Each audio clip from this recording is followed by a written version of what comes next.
Fudge-a-Mania by Judy Blume, Chapter 9. Dizzy from Izzy. I hung out at the beach almost all day on Friday, hoping to catch a glimpse of Big Apple. I guess Mrs. A finally noticed because she came out on her porch and said, "If you're looking for Fudge, he's down at the tide pool with Mitzi and Sheila." "I'm not looking for him," I explained. I just wanted to ask Big a question about the game." As soon as I said Big, I wondered if I should have called him Mr. Apple instead. But Mrs. A acted as if it was okay. She said, "Big's on a fishing trip. He'll be back in a few days." "A few days? What about the game on Sunday?" I asked. "There's no game this Sunday," Mrs. A said. "It's the annual antique show. They set it up on the high school field." "Antique show?" "Yes," Mrs. A said, "and Big gets so upset about the game being canceled, he has to leave town. But don't worry, he'll be back before next Sunday. Big never misses a ball game." I guess Mrs. A could tell how disappointed I was because she said, "I just baked chocolate chip cookies." "No, thank you," I said. "I'm not very hungry." I ran home and announced the bad news. No ball game this Sunday because of some dumb antique show. "I read about that in the local paper," Mom said. "I think we should go." "Forget it," I told her. "You're not getting me anywhere near those stupid antiques." "It's good there's no game," Fudge said, "because I still don't have a Mitzi." He looked at Dad. "He's been begging for a Mitzi ever since Mitzi showed him hers 2 days ago." "Tomorrow afternoon," Dad told him. "Promise?" Fudge asked. "Promise," Dad said. When Mitzi came over the next morning, Fudge said, "I'm getting my Mitzi this afternoon." "That's nice," Mitzi said, but she was more interested in the book she was carrying than in Fudge's baseball glove. "Did you know I can read?" she asked. "So can I," Fudge said. Mitzi held up her book and pointed to the title. "What does it say?" "I can't read everything," Fudge said. "I can read Hop on Pop and dinosaur books." I don't know if he can really read Hop on Pop or if he's memorized it, but it's true that he knows all the words. "The name of this book is Tell Me a Mitzi," she said, smiling. "Is it P?" Fudge asked. "That's what it says," I told him. Fudge looked surprised. Mitzi opened the book, and it's all about me and my baby brother Jacob. "You don't have a baby brother," Fudge said. "I do so, and his name is Jacob." "Where is he?" "In Boston with Mommy and Daddy. He's not old enough to visit Grandma and Big by himself. He can't even talk, and he makes poop in his diaper." "So does Tootsie," Fudge said. "I hold my nose when Jacob gets changed," Mitzi said. "I hold my nose when Tootsie gets changed," Fudge said. "One time, Jacob got into his diaper and played with his poop," Mitzi said. "Ooh, it was so bad." "This conversation is getting pretty bad," I told them. They looked at each other and laughed. "Let me see that book," Fudge said. Mitzi handed it to him and he flipped through the pages. "How come it's about you?" "Because I'm special," Mitzi said. That afternoon, I went to town with Dad and Fudge. The sports store had only one baseball glove small enough to fit him, but he didn't mind. "Now I have my own Mitzi," he told the clerk. "Yes," the clerk said, "I guess you do. And if you put a few drops of oil on it every day, you'll make it nice and soft." "A few drops of oil," Fudge repeated as we left the store. He was wearing his glove and kept punching his fist into it the way Mitzi had with hers. When Dad told us he had to stop off at Sawyer's Market, Fudge asked if he could go to the library. "Sure," Dad said. "The library's next door to Sawyer's." From the outside, it looks like a little house. There are pots of flowers on the steps and even a screen door, but inside it's like a regular library. I left Fudge in the children's room and headed for the sports section. There are a lot of books about baseball. I was browsing through one that looked interesting when Fudge tugged at my shirt. "I can't find it," he said. "Find what?" "The book I want." I figured he was looking for something like Your Favorite Brontosaurus or The Last Tyrannosaurus Rex. So I said, "Go ask the librarian." "You come too." "I'm busy." "Please, Pete, this is important." "Oh, all right."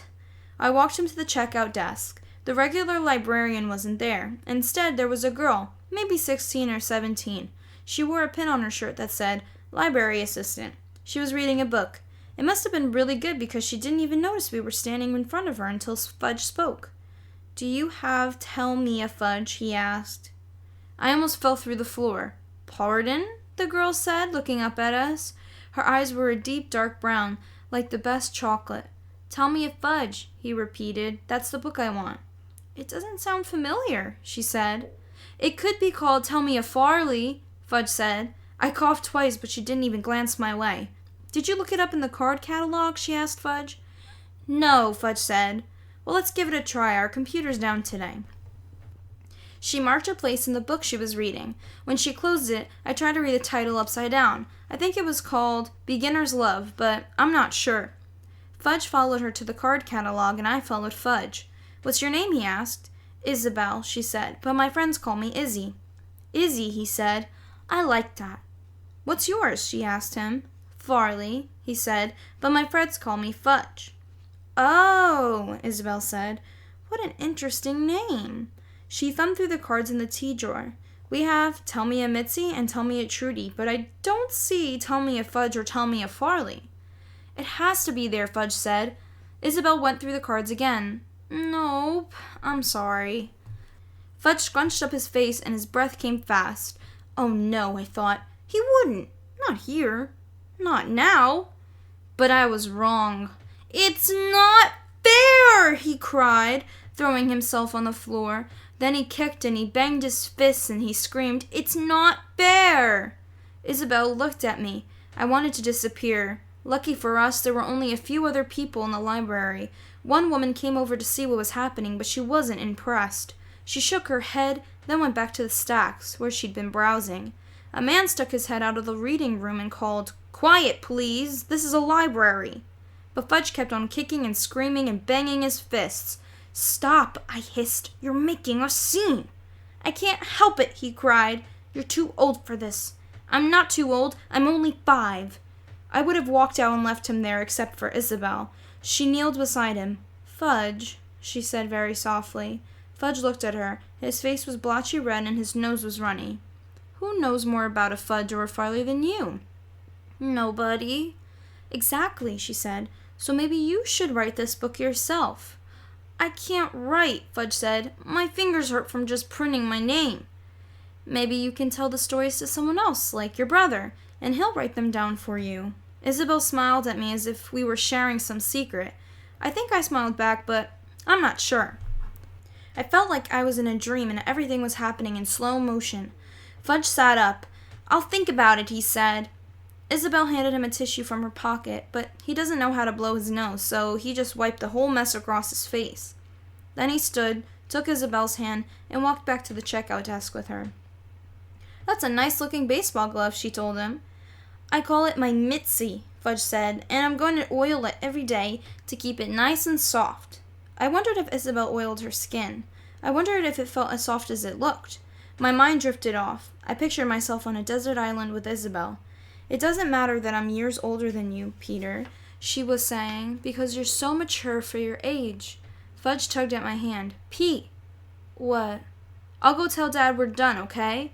I nodded. As soon as Fudge was gone, Isabel said, Did you want to check that out? When I didn't answer, she reached for the book I was holding. Do you have your card? She asked. My card? Yes, your library card. No, I guess I forgot it. That's okay. I can hold the book for you until next Saturday. Next Saturday, I said. I don't know how I got out of there. My legs were shaking so bad. I was feeling kind of weak all over and dizzy, too. Fudge came out of the Sawyer's Market just as I came out of the library. Dad says he's next in line. He'll meet us back at the car. He stopped for a minute and looked at me. What's wrong, Pete? Nothing. Why? You look weird. Are you going to puke? No. I'm just a little dizzy. Put your head down, he said. That's what Mom always tells me when I'm dizzy. I'm not that kind of dizzy, I said. Oh. It's more like I'm floating. I started to sing, Who can explain it? Who can tell you why? That night, when I got into bed, I stared into my Kreskin's crystal and repeated Isabel's name over and over. I didn't care that her friends called her Izzy. To me, she'd always be Isabel. A beautiful name. A name that really fits her. If I were the amazing Kreskin, I'd be able to plan all my dreams. I'd probably be able to transfer thoughts from my head into Isabel's and make her dream about me. I closed my eyes and concentrated. Isabel. Isabel. But then Fudge came racing into the room. He took a flying leap and landed on my bed. I hid my Kruskin's crystal under my pillow where he couldn't get his hands on it. "I'm ready to start my book," he announced. "I'll say it and you write it down." "Why don't you wait until tomorrow? Then your babysitter can write it down for you." "I can't wait, Pete." "Why not?" "Who can explain it? Who can tell you why?" He laughed as he handed me paper and a pencil. There was no way he was going to give up. The sooner I started writing, the sooner I'd be able to get back to Isabel. So I took the pencil and said, "Okay, let's go." "Tell Me a Fudge," he said, by Farley Drexel Hatcher. Chapter 1, How Turtle Got His Name. He waited while I wrote that down. Then he yawned. "That's it for tonight, Pete. Tomorrow I'll write Chapter 2. "I can hardly wait," I told him. He got into his own bed, and 2 seconds later he was out cold. I took my Kruskin's crystal from under my pillow and held it tightly. Isabel. Isabel. Tell me an Isabel. I had a dream that night, but it wasn't about Isabel. It was about Sheila Tubman. I woke up feeling really disappointed.